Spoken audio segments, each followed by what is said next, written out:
For this video, I'm using the LK Chen Shuang Dao. It's based off of the New Way Dao design in an antique pair from the Qing dynasty. You can find out more information at lkchensword.com. Check it out in the link in the description down below. Hey, what's up? This is Sifu Kuttel, and in this video, we're going to be working on techniques with the Seung Dao. Now, when it comes to dual wielding, you have a lot of catch-up work to do with your non-dominant hand. And one of the best ways that I've found to develop that ambidexterity and also help the other hand get used to a lot of the attacking techniques is to do simultaneous techniques. So essentially, we're going to be doing the exact same motion in the exact same path at the exact same time. We're not even going to make it a consecutive cut. We're going to be doing a double cut at the same time. And in this video in particular, we are going to be doing a horizontal cut, and we're going to have a vertical split between the two. Now, I find when it comes down to combat application, when we're using double weapons, and if we were to do a double technique, if we were striking down, this one's a little bit easier to see, read, and block. You can use a single weapon to block this one if we're just striking downward. This can be a double diagonal in or from the side or just straight down. But when it comes to horizontal techniques, or anytime we have a vertical split, which you'll hear me mention, this is where it's a little bit harder for the opponent to read and adapt to. So it doesn't really have we don't really have the best mechanics to try to stop, trap, or parry these types of techniques.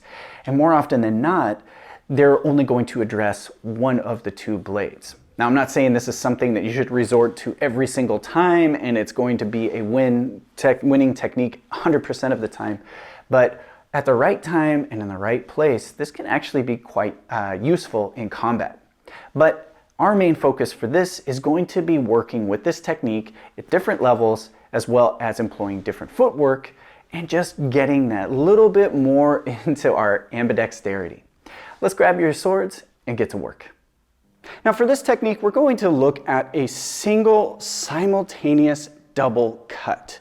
And the best way to think of this is that as we're doing this cut, our opponent is going to be trying to block one, so at least one of the two will make it in.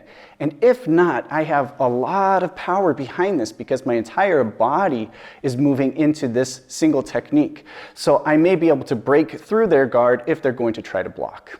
Okay, so let's start with a double horizontal slash. We're going to take both blades and then separate, so I have palm up and palm down, and then I'm going to bring from one side to the other. Nice and simple, we'll just flip it over, one side to the other, one side to the other, one side to the other, a nice vertical split. You can think of attacking with the top blade at neck level and bottom blade just below the ribs. So we sweep across, sweep across, sweep across, sweep across, okay? Now, when it comes to applying this, you can see this in forms. There might be a circle beforehand, so they might circle and then cut. Might be a trapping technique, carrying through and then slicing as well. And we're going to look at it in three different elevations. So not only do we have a vertical split of the blades, but now we can attack low, we can attack medium, and we can attack up high. So let's start again with the medium double cut. I want to have a nice split here. I want to think of coming across. So to set up for it, we're going to drop the blades back, and then we're going to cut. We can set the blades, step, and cut.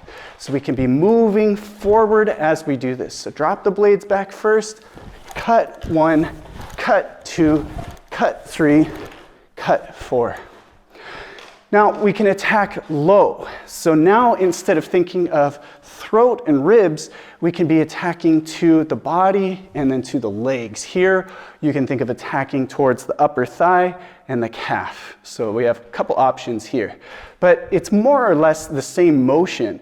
We're just going to drop down for the cut itself. So rather than change the position of our hands, working on a good cutting alignment, cutting edge alignment, we're just going to simply drop our stance to follow through. Okay, so from our neutral position, dropping back, drop the body and cut. We can come up, drop, cut, or we can stay low and drop and cut. So we're just moving right here to cut across, okay? Now, in application, this could be from anything that's going to bring our hands a little bit back, and then we step in and cut. And then again, you want to be able to pop up right out of that. Now, if we've worked low and we've worked at throat and rib level, how much higher do you go? Well, this is the same idea as how we keep our hands in the same position. It's just, we're going to change our stance. And you can't really change from a low stance, we can go up to a medium stance, but how do you go up to a high stance? It's not really an extension of the legs, we're in the same territory. Well, here this is where we're going to jump. And this is something you see in forms, but I think it's good training as well, just to get the coordination of the body. And in forms, this is done in the two-person form when somebody's sweeping the legs. So you have an opportunity once we jump up to cut across. So get used to jumping, pulling those knees up, and cutting in front. And we can just jump, cut 1, jump, cut 2, jump, cut 3, jump, cut 4. If you want to learn from the form, there's a good lead into it. We don't need to do necessarily everything, but you'd be using the spine of the blade to block a spear, carry it over, cut low, and then cut high. So they're in this position right here. I cut, they jump, and then I'm going to try to cut as they sweep underneath, okay? So again, if I'm facing more this way, I block, carry, slice, jump. All right, so there you have it. As you can see, this technique is quite simple if we're attacking medium level up high, if we're jumping, or if we're sweeping down below. And there's a couple of nice setups for it. You can use those lead-ins. It's not something I would suggest to use in sparring to try to do a block and redirect and then that, even though that's something that we take from the double broadsword versus spear form, the two-person form from Choi Li Fut. But it is something that gives you a nice base. If both of the swords are back, you can use this to sweep the legs, you can use it to attack towards the body, or if somebody's attacking to your legs and you find yourself jumping or raising a leg at least, you can still use this as an attack towards the head. Really take the time, focus on the path of the blade, make sure you have good blade edge alignment. Once you get the general movements down, it's easy to just think that all you need to do is just apply speed and power.